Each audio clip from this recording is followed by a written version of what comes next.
You know, we all have classroom jobs, and I was starting the class off a few years ago, and I thought, you know, do we just pick names or assign classroom jobs? And I thought, wait a minute, you know, myself coming from the business world and having my own business, and I've interviewed dozens of people in my lifetime, I thought, why not bring something more relevant to the kids, more real life of what I'm preparing them for? And that is, eventually, as we all do, have a job interview. I post an ad up on the wall, and it's just like a newspaper ad, and it describes the jobs and how many positions. And they choose the job that they want, and they write a cover letter to match it, and then they apply. And it's a competition, just like the real world. Hello. Thank you very much for coming in to see us today. No problem. My pleasure. I know you're applying for one of the positions we have open that we advertised. Supplies manager. Supplies manager, correct. And in doing it, I realized none of the kids have ever filled out a resume or a cover letter before. And I thought, okay, I can tie this in with the curriculum. I can teach them how to write persuasive letters and a proper business letter. I could teach them how to write a resume and to draw on their own experiences. I had a good chance to look through your resume and your covering letter. It's very impressive. I'm very curious to hear a little bit more about some of the things you wrote about in here. And I'd like to just get to know you in person, because here in our family or business, as I like to call it, we work very closely together. And it's very important to have the right people for the right job. The kids end up using this resume when they get to become 14 and 15 and they're applying for their first real job at the X. They take this resume that exists and builds on it. Why should I hire you for this job?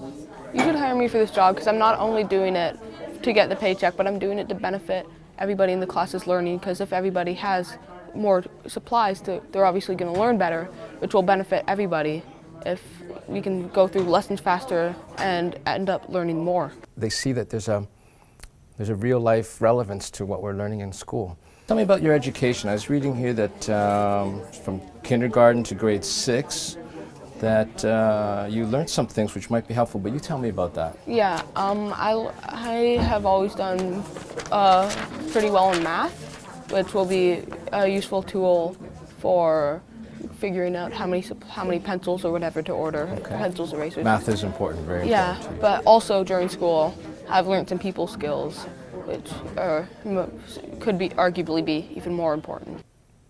There's a sense of pride and ownership that each student has, and it fits in with my philosophy in the classroom of us being a family, whether it's a business or a classroom. And when I had my business, it was the same thing. We all owned the business, and we all had that desire to make it succeed. And I see that in the kids, the jobs which are cleaning the boards, cleaning the classroom itself, taking care of supplies.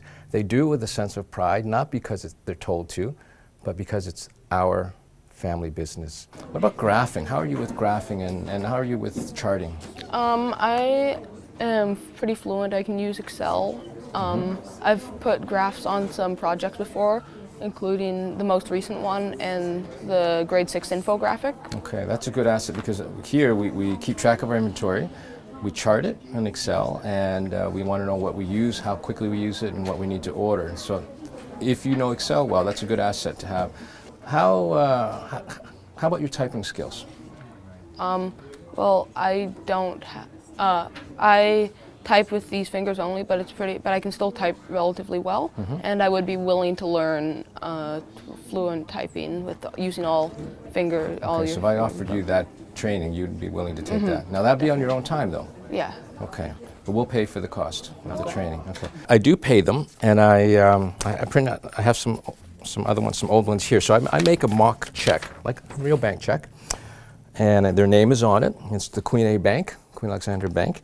Of course, this is just for fun, and I pay them, and I theme them. So this is a Christmas one, and this one was for Diwali.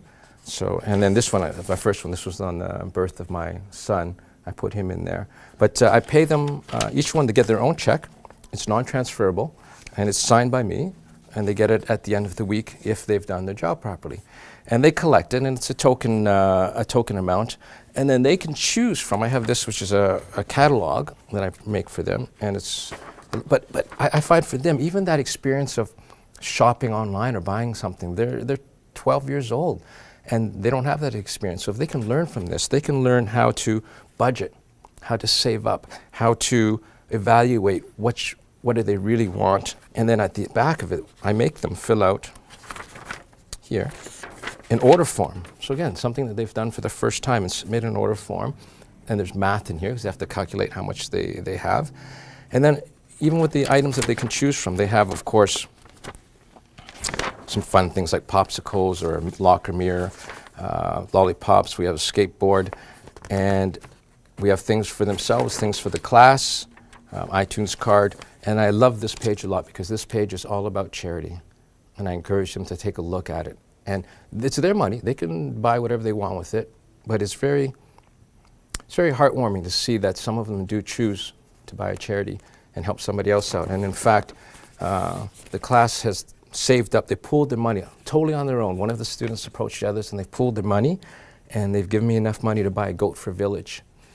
And that's 360 lim dollars. And for an individual student, that's a lot. And for them to all contribute, when you know as a 12-year-old they're tempted to want to buy that Nerf gun, that says a lot about the character of the kids in the classroom.